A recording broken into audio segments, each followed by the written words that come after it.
এরপর একটা জোরালো জাদুকরি বাতাসের ঝাপটার সাথে ডাইনির পুরো শরীরটা এক নিমেষে কুঁকড়ে গিয়ে একটা মস্ত বড় কুৎসিত চোখ ঠোকরানো কালো কাকে পরিণত হলো। তুই আমায় বাঁচালি না বুড়ি, তুই আমায় বিষ খাইয়ে কাক বানিয়ে দিলি।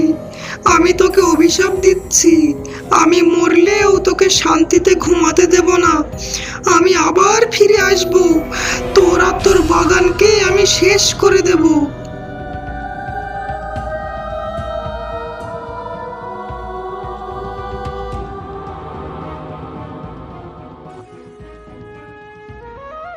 ও হো হো, আমার সোনা কাঁঠাল রে, তোর গায়ে হাত দিলে হাত জুড়িয়ে যায়।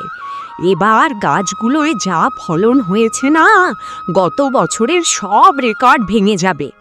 ওই বাজারের নিতাই ছড়া বলছিল, বুড়ি দিদিমা কাঁঠালগুলো আমায় বেচে দাও, ভালো দাম দিমুনি। আমি কি অতই বোকা? এবার একটা কাঁঠালও আমি কারো কাছে বেচবনি, নিজেরা খাবো আর ঘরে রেখে দেবো। বড় লোক হওয়া থেকে এবার আমায় কেউ আটকাতে পারবে না, এই বলে দিলুম। বুড়ি যখন কাঁঠাল গোনাগুনিতে ব্যস্ত, ঠিক তখনই বাগানের ভিতর দিয়ে গ্রামের চঞ্চল ছেলে পটলা যাচ্ছিল। ও বুড়ি ঠাকুমা, বলি একা একাই কাঁঠালে হাত বুলিয়ে আদর করবে, নাকি আমাদের মতো গরিবদের পাতেও দু একটা কোয়া পড়বে? গন্ধেই তো জানটা বেরিয়ে যাচ্ছে গো। একটা ছোট দেখে পেড়ে দাও না, আজ রাতে সবাই মিলে মুড়ি দিয়ে মেখে খাবো। ধর মুখ পোড়া, নজর দিস না আমার সোনার ফলে। মাগনা খাবার জায়গা পাওনি, সাত সকালে এসেছিস নজর দিতে। খবরদার বলছি, আমার বাগানের সীমানায় যদি তোকে বা তোর ওই বাঁদর বন্ধুদের আর কখনো দেখেছি, তবে এই লাঠি দিয়ে পিঠের চামড়া গুটিয়ে দেবো। ভাগ এখান থেকে, নিজেরা গাছ লাগিয়ে খাওগে যাও। একটা কাঁঠালও ছোবনি বলে দিলুম। উফ, বুড়ির যেমন রূপ তেমনি গুণ, কঞ্জুসের হাড় একটা। অতি লোভের মুখে ছাই পড়ুক তোমার। এই বলে পটলা সেখান থেকে চলে গেল। ছাই পড়বে কেন রে ছোঁড়া? টাকা পড়বে টাকা। রসালো কাঁঠাল একটাও বেচবনি, ঘরে তুলে রাখবো। আজ থেকে আমি এখানে দিন রাত পাহারা দেবো। দেখি কোন চোরের বাপের কটা মাথা যে আমার এই বাগানে পা রাখে। এদিকে গ্রামের শেষ সীমানায় শুরু হয়েছে এক ভয়ঙ্কর অন্ধকার জঙ্গল, আর সেই কুয়াশায় ঘেরা জঙ্গলের মাঝে একটা ভাঙাচোরা শ্যাওলা ধরা কুড়ে ঘরেই থাকে এক ভয়ঙ্কর ডাইনি। উফ রে, খিদের জ্বালায় পেটের ভেতর যেন 100টা জ্যান্ত বিচ্ছু কামড়াচ্ছে। দুদিন ধরে এই জঙ্গলে কোনো জ্যান্ত ইঁদুর বা ব্যাঙও খুঁজে পেলুম না। শেষে জাদু মন্ত্র দিয়ে একটু শুকনো পাতার স্যুপ বানাতে গেলুম, তাও পুড়ে ছাই হয়ে গেল। ধুর ছাই, এই ছাই পাশার খাওয়া যায় না। ডাইনি হয়ে যদি শেষে খিদে মরতে হয়, তবে এই ডাইনির জীবনের মুখে পোকা পড়ুক, আজ কপালে কিছুই জুটবে না, নাকি গা? ঠিক তখনই জঙ্গল চিরে একটা হালকা মিষ্টি অথচ অদ্ভুত ঠান্ডা বাতাস বয়ে গেল, আর বাতাসে ভেসে আসলো পাকা কাঁঠালের এক তীব্র মন মাতানো সুবাস। ডাইনি তার লম্বা বাঁকা নাকটা উঁচু করে গন্ধ শুকতে শুকতে কুড়ে ঘরের বাইরে বেরিয়ে এলো। উমা, ওটা কিসের গন্ধ গা? মিষ্টি মিষ্টি। আহা, পাকা কাঁঠালের গন্ধ না? এ তো সাধারণ গন্ধ নয়লা, একদম খাঁটি মধুর মতো গন্ধ। গন্ধটা জঙ্গল পেরিয়ে ওই গ্রামের দিক থেকে আসছে। দাঁড়া, একটু উকি মেরে দেখি ব্যাপারটা কি। ডাইনি বনের গাছের আড়ালে আড়ালে গিয়ে বুড়ির বাগানের সীমানায় পৌঁছালো। গাছে গাছে বড় বড় পাকা কাঁঠাল দেখে ডাইনির মুখ দিয়ে টপ টপ করে লালা ঝরতে লাগলো। ওরে বাবা রে, কি বড় বড় সাইজ! ওই কঞ্জুস বুড়িটার বাগানে তো কাঁঠাল পেকে একদম হলুদ হয়ে আছে। বুড়িটা আবার গাছের তলায় লাঠি হাতে বসে বসে পাহারা দিচ্ছে। দেখুক গে যাক, মানুষগুলোর তো একটা মস্ত বড় দোষ আছে। ওই ভর দুপুরে বা মাঝরাতে এদের চোখে ঘুম আসবেই আসবে। বুড়িটাকে একটু অসাবধান হতে দে, তারপর মাঝরাতে এসে এমন চুরির খেলা দেখাবো যে বুড়ি টেরও পাবেনি। আজ রাতে এই বাগানের সবচেয়ে বড় কাঁঠালটা আমার পেটে যাবে, এই বলে দিলুম। সন্ধ্যা পেরিয়ে রাত্রি নেমেছে, চারিদিক ঘুটঘুটে অন্ধকার, আকাশে কালো মেঘ জমেছে, ঝিঝি পোকারা এক নাগাড়ে ডেকে চলেছে। বুড়ি তার বাগানের খাটিয়ায় শুয়ে নাক ডেকে ঘুমাচ্ছে।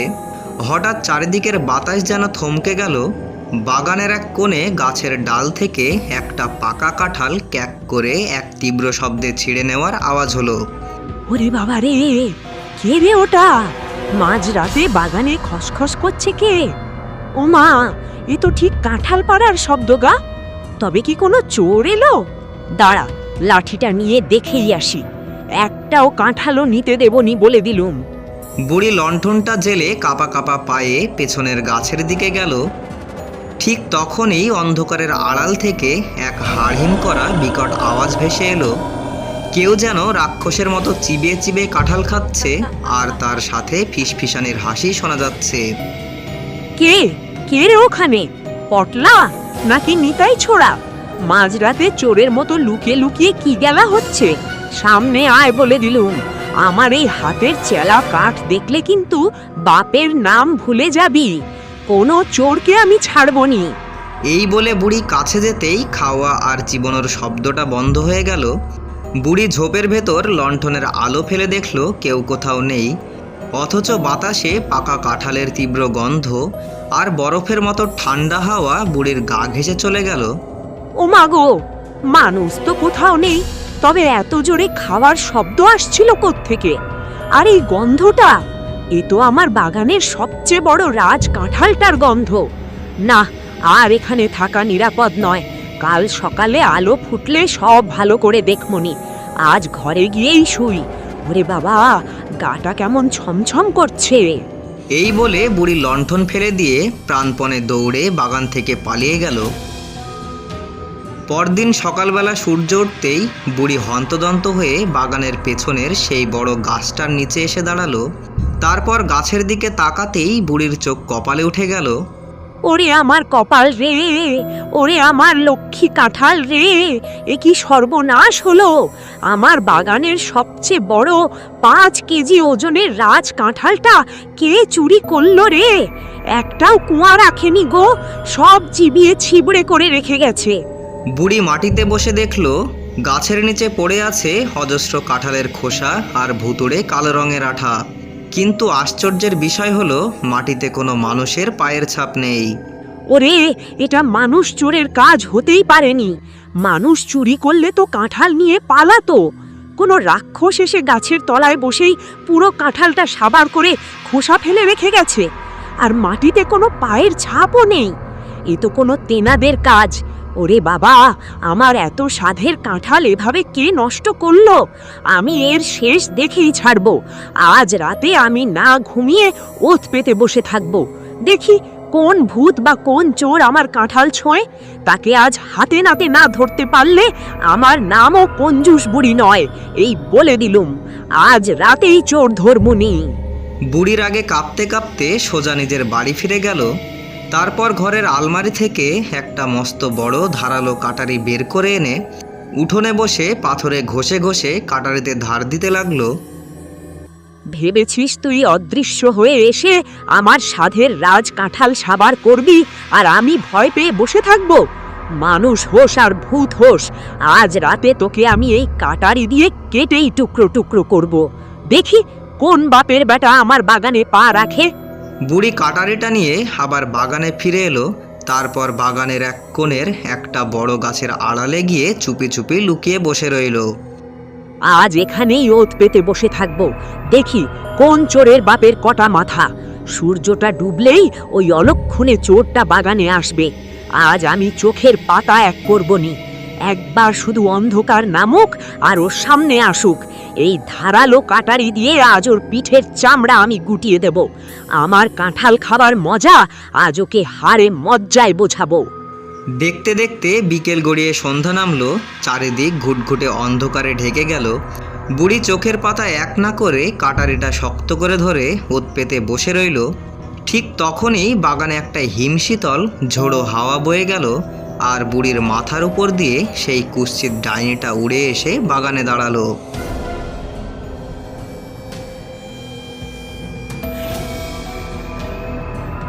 বাহ, বুড়ি তো দেখছি ভয়ে বাগান ছেড়েই পালিয়েছে। বেশ হয়েছে, আজকের কাঁঠালগুলো তো কালকের থেকে বড় আর রসালো দেখাচ্ছে, তার উপর গন্ধটাও তো খাসা বেরোচ্ছে। আর তর সইছে না। এই বলে ডাইনি তার লম্বা হাত বাড়িয়ে একটা একটা করে অনেকগুলো কাঁঠাল পেড়ে খেতে শুরু করলো।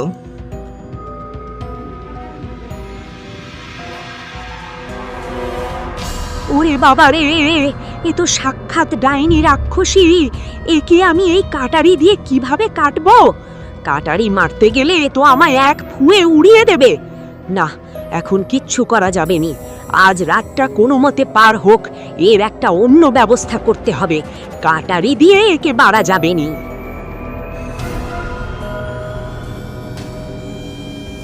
আহা, যেমন গন্ধ তেমন স্বাদ, পেটটা একদম ভরে গেছে গা। ওই কাঁঠালগুলো থাক, আবার কাল এসে খাবো। ডাইনিটা খিলখিল করে হাসতে হাসতে জঙ্গলের দিকে চলে গেল।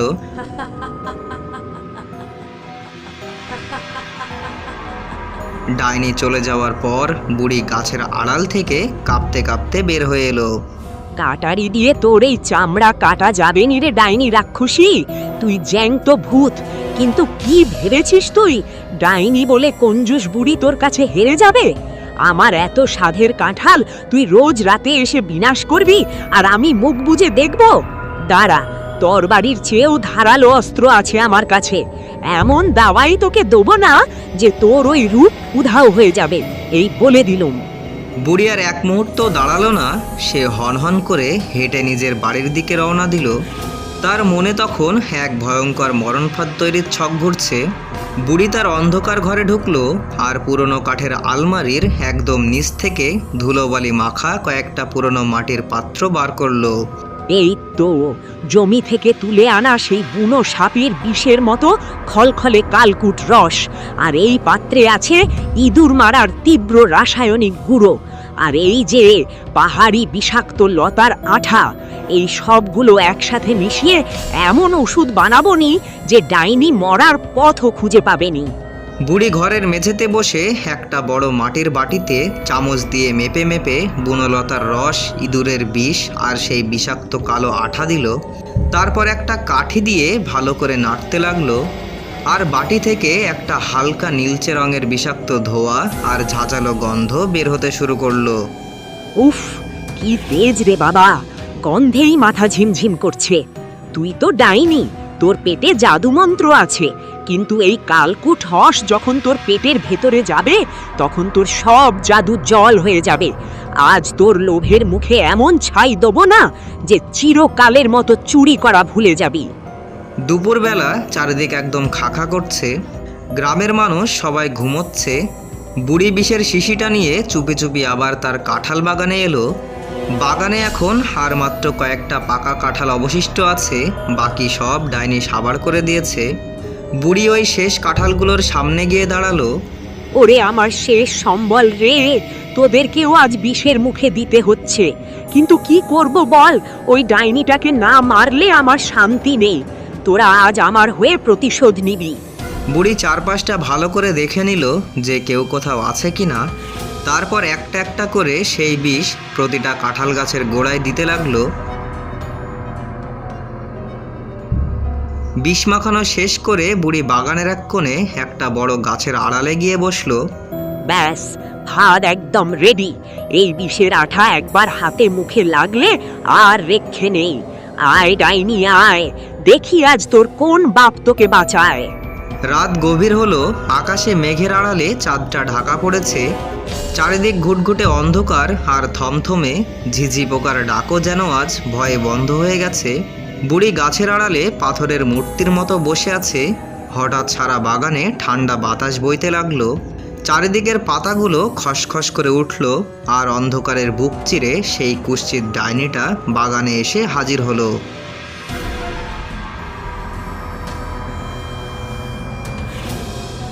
আহা, গন্ধ, পাকা কাঁঠালের গন্ধ। বুড়িটার বাগানে আর মাত্র কয়েকটা কাঁঠালই বাকি আছে। কাল রাতে তো বুড়িটা ভয়ে লাঠির মতো সোজা হয়ে গাছের আড়ালে লুকিয়েছিল, ভেবেছে আমি দেখতে পাইনি। আজ এই কাঁঠালগুলো এমনভাবে চুষে খাবো যে বুড়ি দেখে শুধু চোখের জলই ফেলবে। উফ, আর তর্স হয়েছে না। ডাইনি আর এক মুহূর্ত নষ্ট করলো না, সে তার লম্বা হাত বাড়িয়ে বাকি কাঁঠালগুলো পেড়ে খেতে শুরু করলো। কিন্তু এ কি, কাঁঠালের কোয়া পেটে যেতেই ডাইনির সারা শরীর কেঁপে উঠল। ডাইনি যন্ত্রণায় ছটফট করতে লাগলো। সে নিজের গলাটা দুহাতে শক্ত করে চেপে ধরে মাটিতে গড়াগড়ি খেতে লাগলো। ঠিক তখনই ঝোপের আড়াল থেকে বুড়ি ধীর পায়ে বেরিয়ে এলো। বুড়ির চোখে কোনো দয়া নেই, শুধু এক পৈশাচিক জয়ের আনন্দ। ওরে বুড়ি, এ কি খাওয়ালি আমায়? পেটের ভেতরটা যেন ফুটন্ত আগুনে পুড়ে খাক হয়ে যাচ্ছে। আমার জিভটা অবশ হয়ে গেল রে। আমায় জল দে, একটু জল এনে দে, নইলে তোকে আমি কাঁচা চিবিয়ে খাবো। জল? তোকে দেবো আমি জল? তুই আমার সাধের রাজ কাঁঠালগুলো চোরের মতো এসে রোজ রাতে সাবার করেছিস। কাল রাতে তোকে আমি নিজের চোখে দেখেছি, কিন্তু কাটারি দিয়ে কাটিনি। জানতুম তোর মতো রাক্ষসীকে মারতে এই বুড়ির তৈরি বিষই যথেষ্ট। আজ এই বিষের জ্বালাতেই তোকে তোড়পে তোড়পে মরতে হবে। চোখের সামনে থেকে শেষ হয়ে যা তুই। এরপর একটা জোরালো জাদুকরি বাতাসের ঝাপটার সাথে ডাইনির পুরো শরীরটা এক নিমেষে কুঁকড়ে গিয়ে একটা মস্ত বড় কুৎসিত চোখ ঠোকরানো কালো কাকে পরিণত হলো। আর ডাইনির রূপটা চিরতরে মুছে গেল। তুই আমায় বাঁচালি না বুড়ি, তুই আমায় বিষ খাইয়ে কাক বানিয়ে দিলি। আমি তোকে অভিশাপ দিচ্ছি, আমি মরলেও তোকে শান্তিতে ঘুমাতে দেব না। আমি আবার ফিরে আসব, তোর আর তোর বাগানকে আমি শেষ করে দেব। এই বলে ডাইনি কাক বুড়ির দিকে তাকিয়ে এক হাড়হিম করা কর্কশ চিৎকার দিয়ে তীব্র গতিতে ডানা ঝাপটে সেখান থেকে উড়ে পালিয়ে গেল। ওই এলেন রে অভিশাপ দেওয়ার ডাইনি, আগে নিজের জানটা বাঁচা দেখিনি। বুড়ির ঘরের বিষ কেমন এবার হাড়ে মজ্জায় টের পাচ্ছিস তো? আর কোনোদিন আমার বাগানের দিকে চোখ তুলেও তাকাবি না। আর যদি কখনো আমার বাগানে আসিস, তোকে ধরে তেল মশলা দিয়ে উনুনে চড়াবো, এই বলে দিলুম।